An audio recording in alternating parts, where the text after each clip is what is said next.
Sawat D. That's hello in Thai. Nice. Very exotic. Pulled that one out of the bag. So Sawat D, and welcome to the I'll Try That podcast. Sawat D was part of Blazing Squad, wasn't he?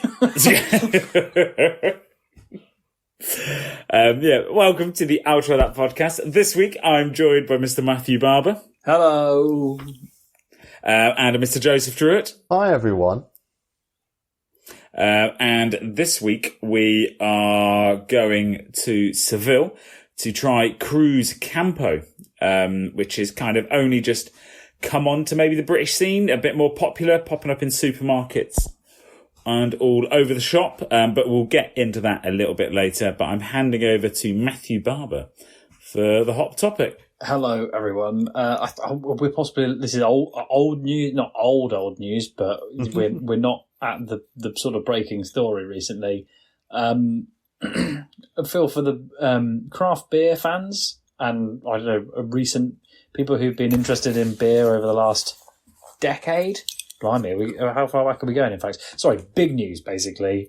BrewDog, how many times have they been mentioned on the hot topic over the course of the podcast? A few times. James Watt, co-founder, CEO of BrewDog, is stepping away from the CEO role, right? That's fairly significant.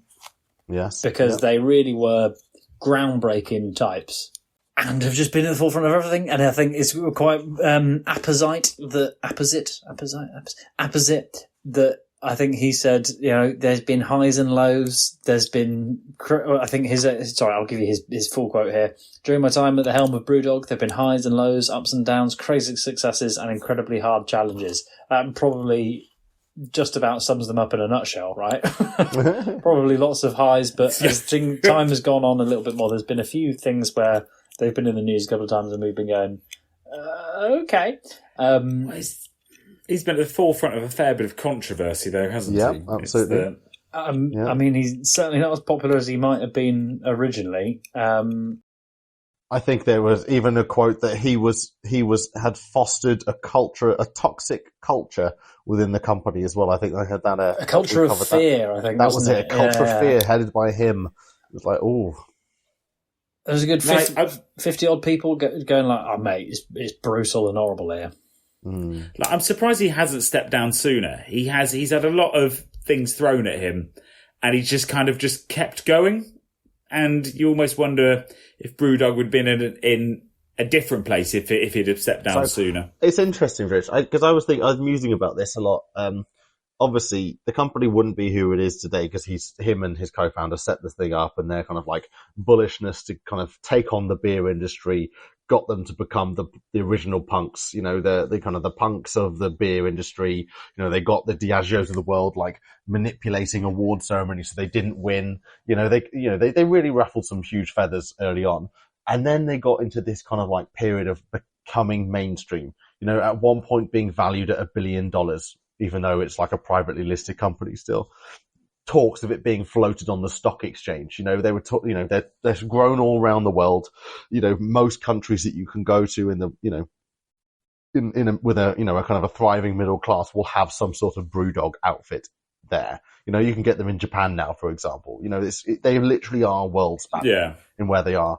And I just think James Watt was never going to be the CEO of that organization.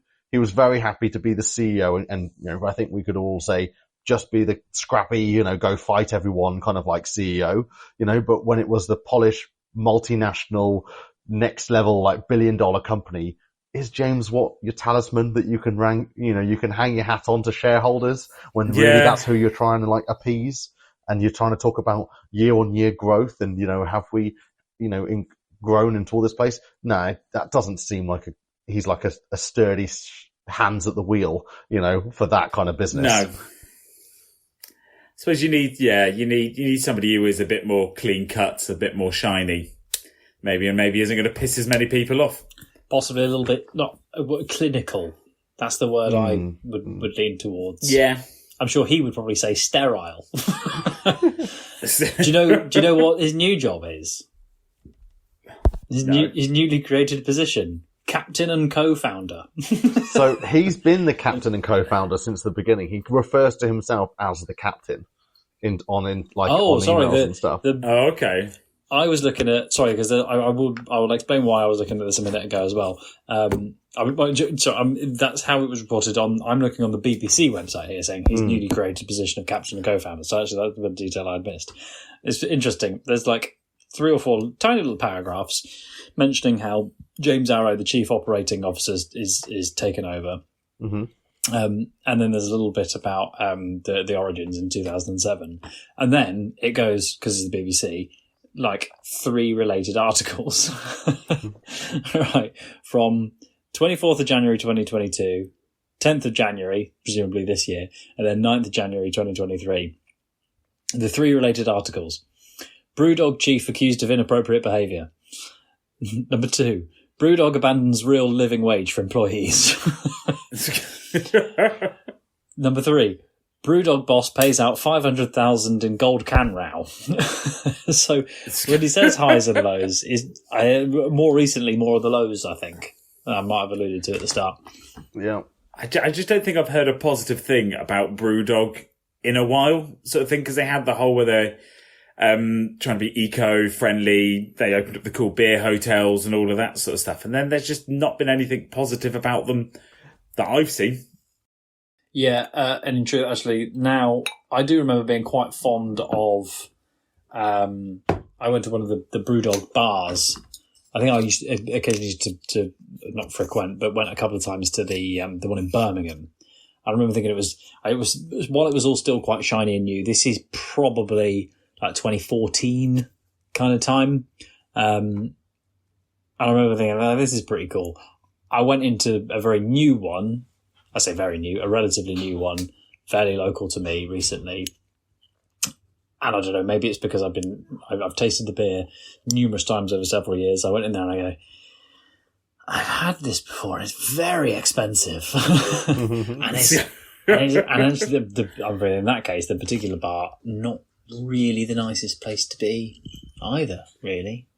So I went to the one in Bristol recently, about a few months back. Yeah, and I was in there because it's not too big. Down by the harbour side. Street. Down by the harbour side. Yeah, and we were in there. I was literally in there a couple of months ago, and I was drinking. I had some of the different. I had a few beers, and I was like, you know what? It does taste good, and it is tasty stuff. I can't deny that. It is really, really good beer, sort of thing. But it is a shame that the whole it's just been a bit tainted. I think just with everything that's going on and everything that's happened. I think that's and why it's a good thing that he stepped away. I think it was about time, and I think going back to what you said earlier, Rich, he should have done it sooner. I definitely think he's classic, like, I've created this thing, I can weather the storm. No, you needed to leave it sooner. Yeah. I think you needed to go, and the BrewDog would have been, to your point, they would have probably been in a better place over the last couple of years without him at the helm of it, on being the figurehead. And let's face it, him leaving, he can take a lot of that, like, the business can now go, right, that was James's issues. Now let's pivot and let's do some good news about it. Yeah. So, I never really liked this guy because, to the same point that he was an absolute, he was, what's the word? Hypocrisy is the right word to use about him, because he was blaspheming and talking down about anyone that had any kind of like worked with the big brewers, and yet he sold off big stakes of his business to, some of the biggest brewers in the world. So it's like, okay, right. And, and also the fact that he attended Nigel Farage's 60th birthday is like, no, thank you. Don't want to have anything to do with this guy. That's the one. Since then, I haven't had a single BrewDog. He attended Nigel Farage's birthday party. And he's Scottish. Oh, well, I'm never drinking. I didn't know that, so I'm never touching BrewDog again. I'm I have gone nowhere near. Yeah, but he's not even part. He's not even part of the company anymore. Like, that's the point. But it's like he needs to go, and it's a good job that he's gone. Yeah, he probably got a pretty decent sized golden handshake out of it as well, didn't he? Well, he's a millionaire for sure. The company's done incredibly well, and it's going. He's still got he's still got his shares, hasn't he? Yeah, he's still got his shares, and presumably they've gone, James, we can turn this into quite a lot of money in the future, but you need to get out of the way for us to do that, yeah? So because we can make loads out of this, here's quite a big sum of money but to have it, you do need to go away, sort of thing. That's what I imagine happened, but I'm not an expert on these sorts of matters. Goodness knows the conversation's never been had with me. Was there a queue at the bar in the BrewDog you went to in Bristol, Rich? No, it was quite empty at the time, which was quite nice. For you, but not the BrewDog. Yeah, not for BrewDog. I was having a great time. He's not bothered anymore. I was at the Tower Hill. I think it's like one of their flagship ones in London. That was pretty heaving actually on a Thursday just after work kind of time.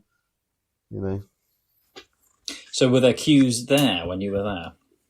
Yeah, I think you probably had like three or four people deep at the bar, but people get served pretty quickly. Good.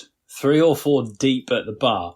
I follow on Twitter a page about, it's quite, some of it, to be honest, the less time any human can spend on Twitter, probably the better for their soul and their psyche. However, I was on there, I do like, there's a little anonymous opinion site, and I saw this little tweet from them and I thought, that's quite piquant, if that's the right word. They said, and it's normally just, I think, curmudgeonly old men, basically, because the problem with the young generation at the moment, this was about pubs, they don't know how to bloody queue at the bar in a pub. And I was like, I think I know what this is talking about, but I couldn't make my mind up that I definitely knew what he was saying. I think, so to me, unfortunately, I get to fall into the category of the curmudgeonly old man and not the young whippersnappers who don't know what they're doing. But this bloke was saying, basically, people don't understand these days that when you go and queue at the bar, you don't form an actual queue. You queue at the bar. And the thing is, I can't explain to you what the rules are, but I know what they are. You go to the bar. Yeah, no, I get and you that, queue across the bar. You don't form a line. No. And I was like, yeah, no, that is bang right. I know what you're on about, but actually I haven't seen it myself in real life. And I nipped in to my local, Sanford, where you guys came with me that time. Yeah. My local-ish, on Friday for one after work. It was fine when we went in, but when we were leaving, it got busy. And then there was 1 deep at the bar, and then there was 18 people walking in a line across the pub to the toilets, queuing to then go to the bar. And that's not how it works. I held my tongue. I did no. What the are you all doing? This is not how this works. This isn't the post office. I was once in a bar and there was a big queue going from the till point out. Must have been about 20 people deep. And I just walked past the whole queue and went up to the bar and I was like, are we meant to be queuing? And the bloke behind the bar goes, I have no clue what they're doing. What do you want? And I was like, I have a plan. And there's this whole queue of people just going, and then the whole queue just dissipated and came to the bar. And I was like, why were we queuing? Do you know what? So, sorry, I'd even forgotten about this, right? Sorry, take it on another stage. I was at rugby like 6 months ago, and they've got there, it's less like a bar, there's like a van outside, and they've got like 3 tills, and then like a gang of them behind the bars pulling pints, because at like half time, obviously, it's like a massive queue. There's like loads of people who come and want a pint, so they just pull a few in advance. But also, they had formed a single queue. And the man behind the bar was shouting at the people in the queue, can you form 3 queues, please? Because we've got 3 tills. But he wasn't really shouting. He was trying to say to the people at the front of the queue, can you split out? Because we can serve 3 of you. You don't all need to go through this one queue. We can do this 3 times faster. And all the people at the front of the queue, I was like halfway. It was really long because it was half time. All the people at the front of the queue wouldn't do it until they were the next one. They would then go out. And it's also because it's like getting in the way of other people who are trying to navigate around the stadium.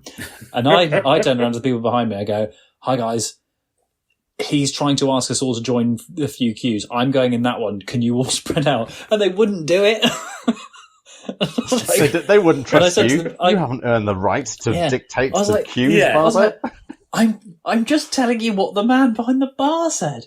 And I got to it, and I said to him, mate, I just tried. He was like, I know, I saw you. What is happening? What are you doing? And they it's just the bloody British. They could hear him saying that to me.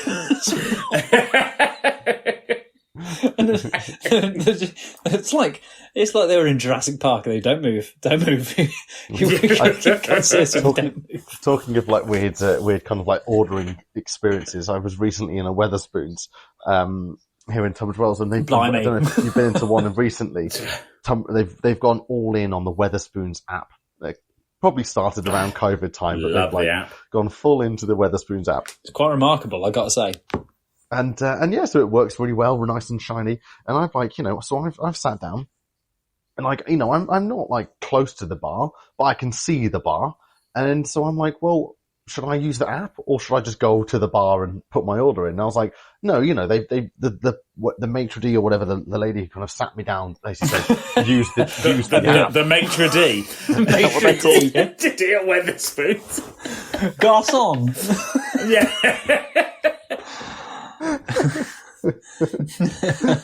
It's a very upmarket Wetherspoons here in Tunbridge Wells.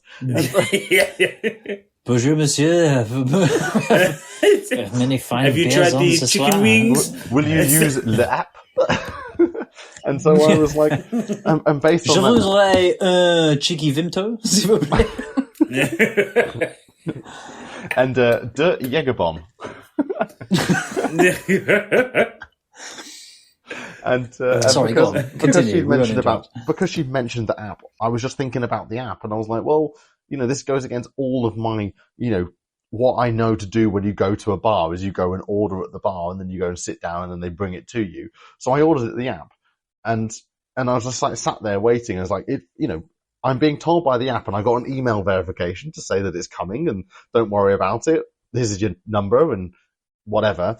But then nothing happened for like ages. It was probably like 25 minutes, and that is a very long time not to have a drink sat in a Wetherspoons. Yeah. Like that is you're expecting, like when you walk in the Wetherspoons, you get a drink, you sit down, your food maybe comes about 20, 25 minutes later. That's okay. They've got a lot of microwaves. They probably don't have enough microwaves in the back to heat up all the food. But the drink is like, you at least have your drink while you're waiting, because then you might have 2 drinks. Sorry, mate, I microwaved your drink by mistake. Yeah. Food's lovely and cold, though. So, lesson I took from that, Drabs, please do jump in a second. Lesson I took from that is just order your drinks at the bar, and you can order food from an app. I totally thought you were going to say that you tried to order at the bar and they said no. I mean, like, I don't want to like propagate that as a story because it didn't happen, but like, it is one of those ones where you go, you could see that happening. Yeah.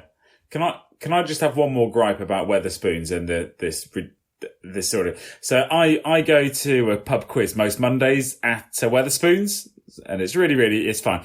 But I go there, and because I'm not drinking vast amounts at the moment, you can get every refillable... Monday. Yeah, every Monday. But you can always get a refillable soft drink for like £1.80, and you get a limited soft drink the whole time through.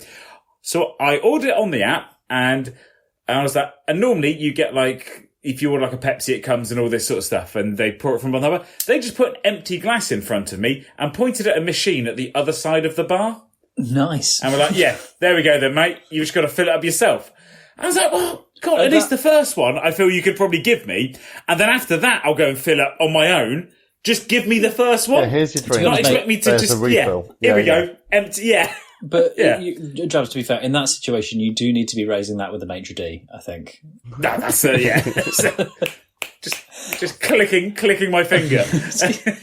And so I'm gonna do the really like what has now become the bog standard Wetherspoons joke, Joe. But in terms of your beer not turning up for 25 minutes, did you just scan in for the? I've butchered it already. Did you order on the app, and did you have your location on? Did you tell them, actually, I'm just by the toilets, and that's how long it took them to walk it to you? Because the toilets are always a long way in Wetherspoons, aren't they?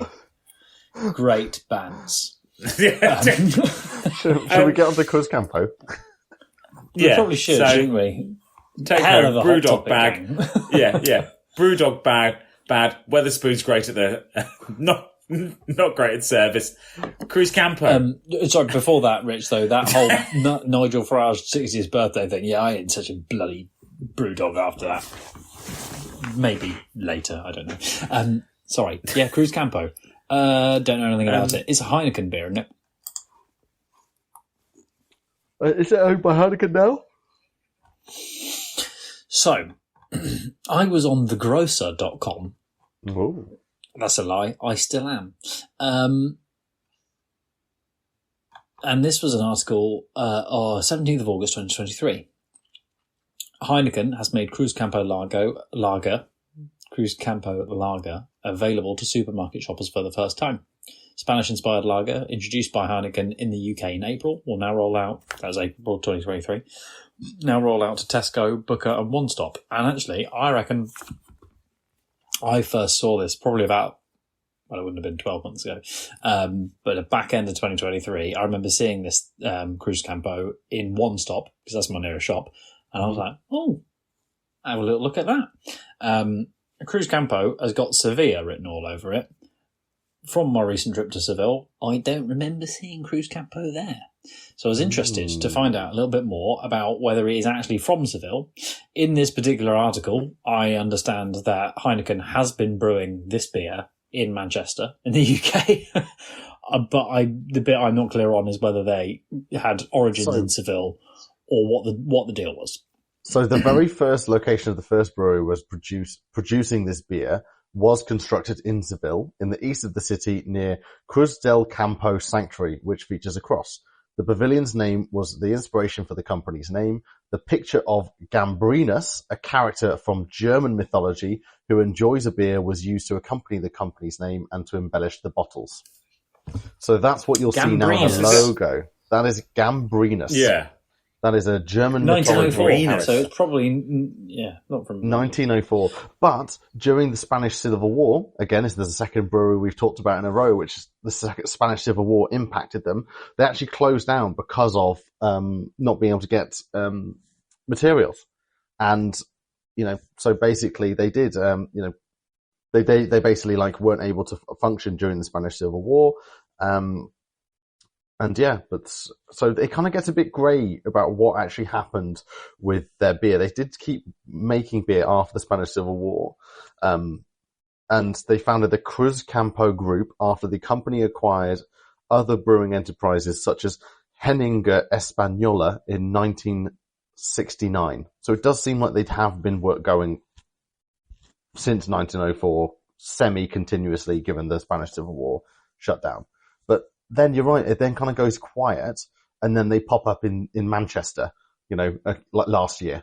So what's that all about? Well, that's what I was thinking, because it's the same as Barber. I only recently saw them end of last year, maybe, sort of thing. And I remember they popped up in my local Londres, and they were really kind of doing it because they had a big sale on it. They had loads in there, sort of thing. So I think there's been a big push on it recently. Well, that makes sense if Heineken's wanting it to be their Spanish style influenced beer in the UK. Yeah, that sounds like what they've done.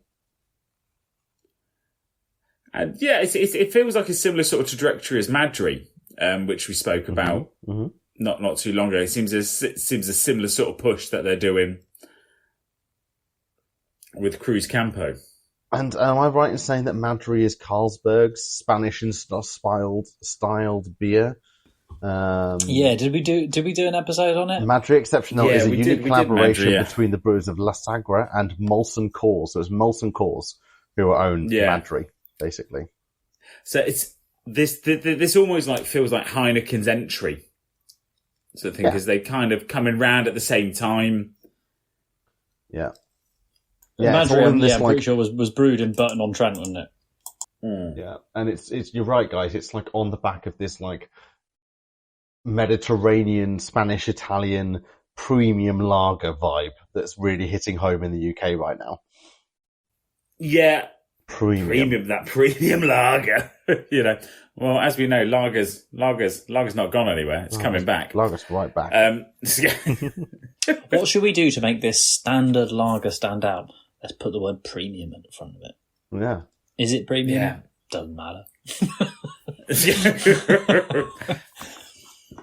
and they're really going for like the European branding and really pushing where it's come from. But it does sound like, Cruzcampo has got history in Spain. Yeah. And quite a deep history, but it sounds like it's tailed off a bit. Due to the Civil War and stuff, and maybe this is their push to come back.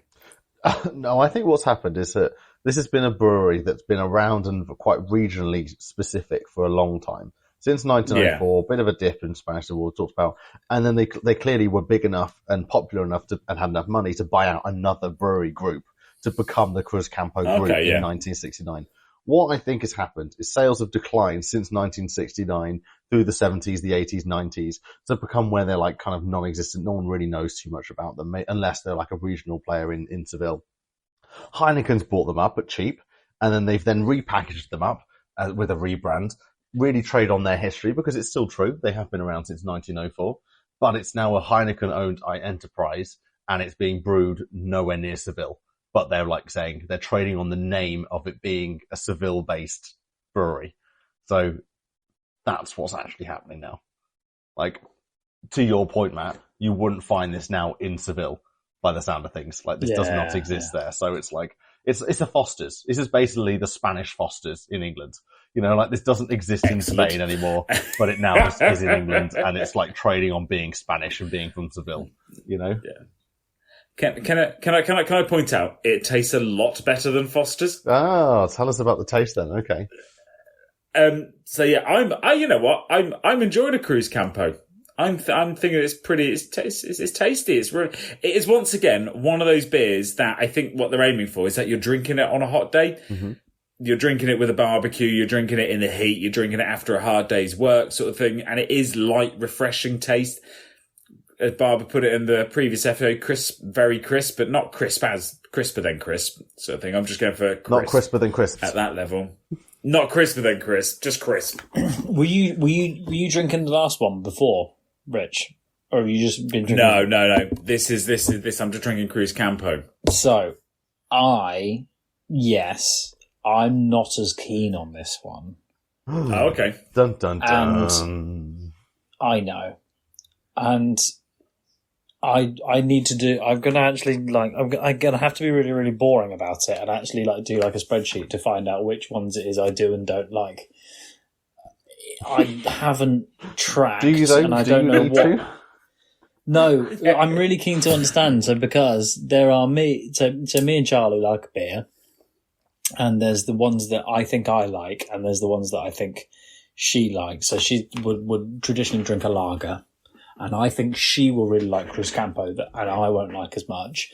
And I would have thought that I would like Victoria Malaga that we recently talked about. But she actually really liked that one as well. And I want to do a little bit of a comprehensive check on. I think I hadn't gotten on as well in the past with the lagers with Hallertau hops. Mm. And I have traditionally been a fan of Pilsners and beers with a Pilsner hop. So I remember for a very, very long time, actually pretty much since my first taste of it, I always liked Camden Hells, which I understand has a Pilsner hop. Love a Camden Hells. Yeah, and I mean, they're everywhere now, and I feel like less cool for saying it. I want to maintain I was... I definitely had a Camden Hells before they were cool or whatever. But Charlie's take it or leave it with Camden Hells. And so I don't know, for some reason, for me, there's lagers I particularly like and some that I'm not so mad about. And yes, much better than Foster's, but for me, Cruzcampo feels in the direction of a Foster's. I don't know enough about a Foster's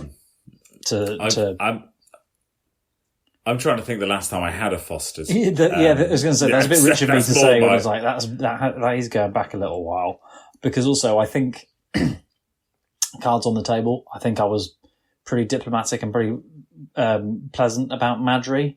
I recently had a Madry. What? I was like, nah, not for me personally. Actually, I think it was that we'd been to a pub and there was a Madry, and I think I had, is that Peretti, not Moretti, but with a P. Yeah. And I think I put them down the other way around, and I was like, ooh, that wasn't what I'd hoped for.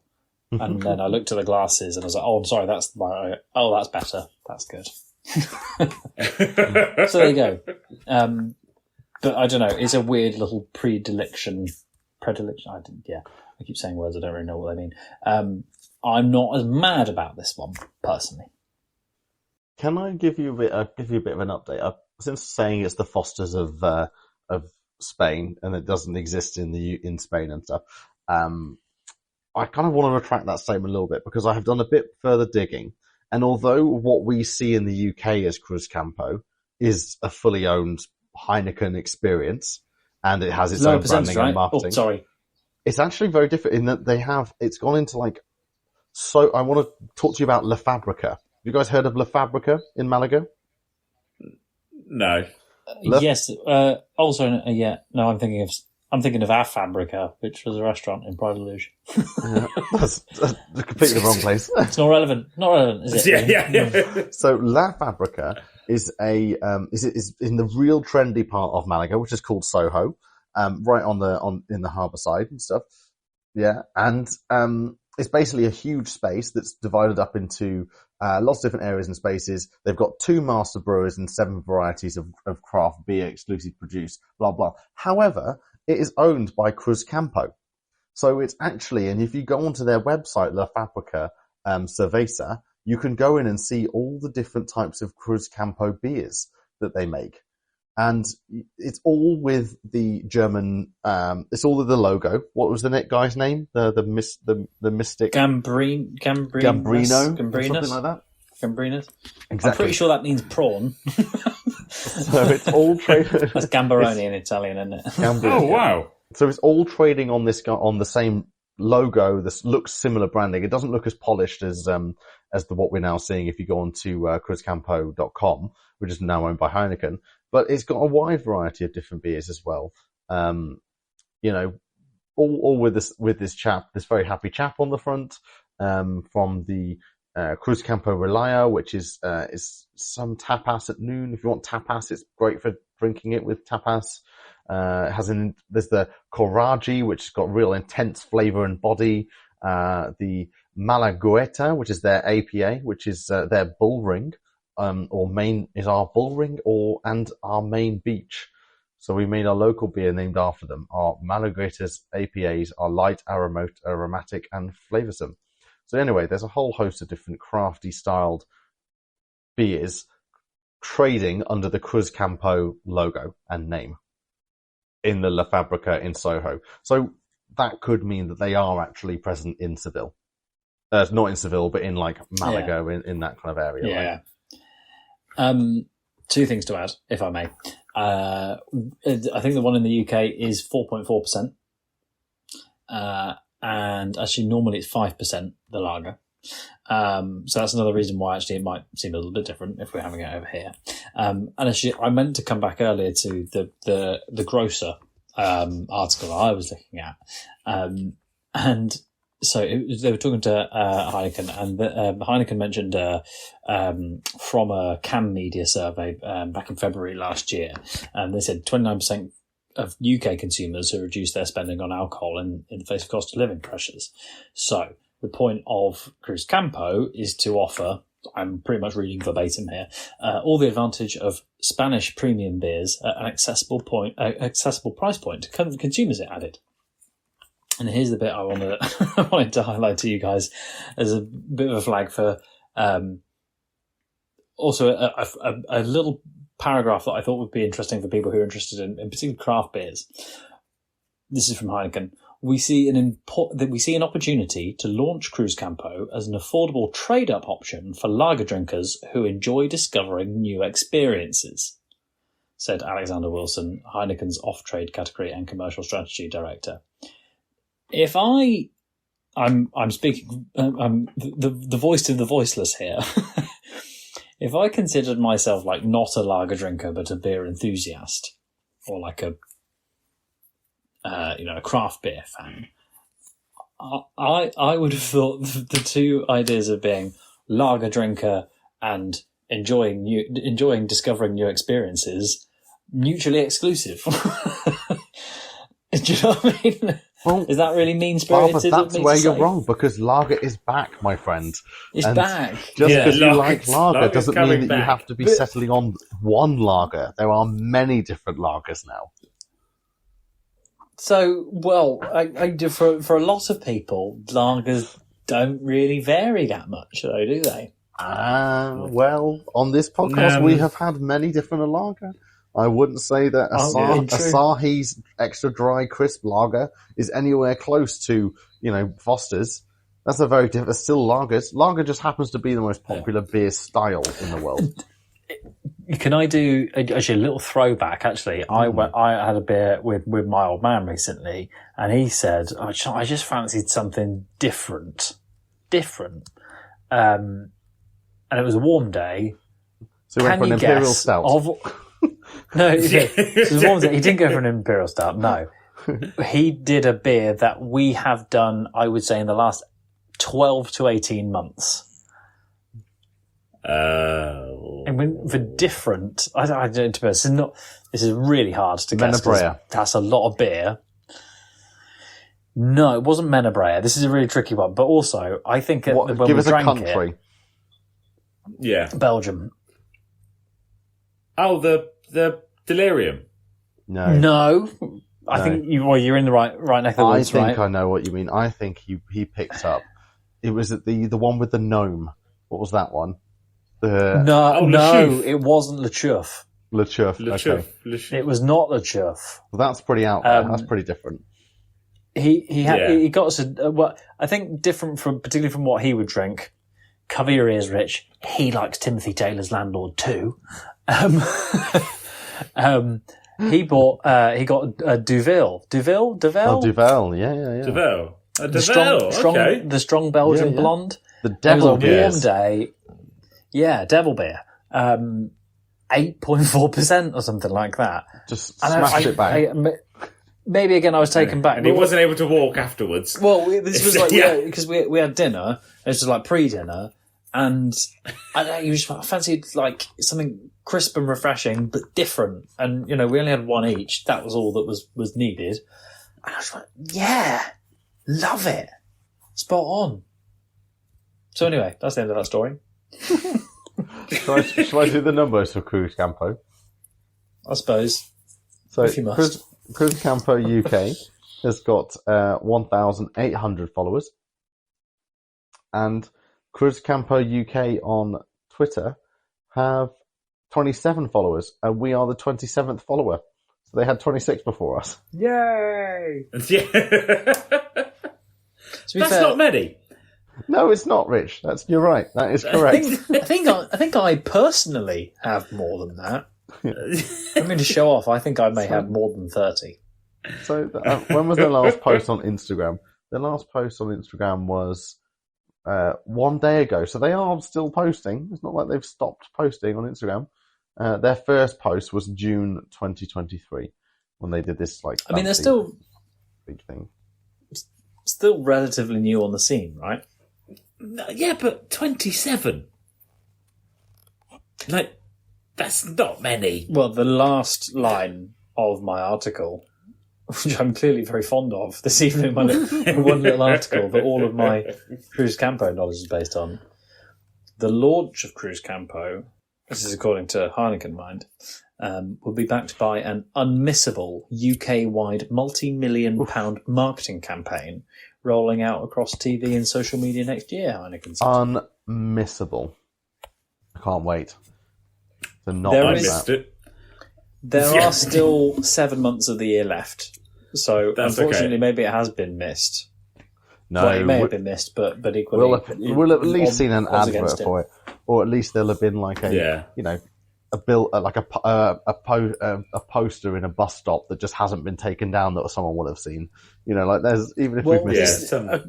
Across TV and social media, to be honest, on social media I could have seen one and not twigged, but I wouldn't know about TV. I haven't watched. I only watch streaming services and YouTube. No, that's what I use my TV for. Yeah, that might be why it's been missed then, despite being unmissable. But as you said, if it was unmissable, they'd have at least gone to social media, so you'd have seen it through one of the channels. surely. I think in 98% of times someone has described something as been unmissable. You've been all right if you've missed it. Yeah. So, yeah. It's like essential oils. Sorry, go on.